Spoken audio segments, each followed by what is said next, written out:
देखिए बड़ा सुंदर संवाद, ध्यान रखिएगा जरा श्रावण शिव महापुराण की कथा का।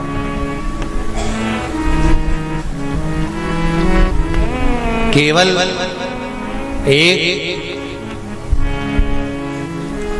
पुरुष का कार्य नहीं है परिवार का भार उठाने का।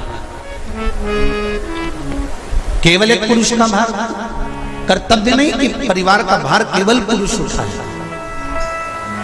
शिव महापुराण की कथा कहती है कि धर्म पत्नी जो होती है, जिसको धर्म की ध्वजा कहा जाता है, धर्म पत्नी जो होती है ये पति के साथ मिलकर आधा भार अपने माथे पर लेकर चलती है, उसको धर्म पत्नी कहते हैं, जो भार तत्व को ग्रहण कर कर चलती है। केवल पति नहीं, केवल पति नहीं, धर्म पत्नी भी भार ग्रहण कर कर चलती है। शंभु शरणे पड़ी मांगो घड़ी रे घड़ी, दुख काटो दया करी न दर्शन आपो, दया करी न दर्शन आपो। संपूर्ण भार पुरुष अपने ऊपर नहीं लेते, आधा भार धर्मपत्नी भी ग्रहण करती है। वो भार कैसे कम होता है, जरा ध्यान देना कथा पर। पति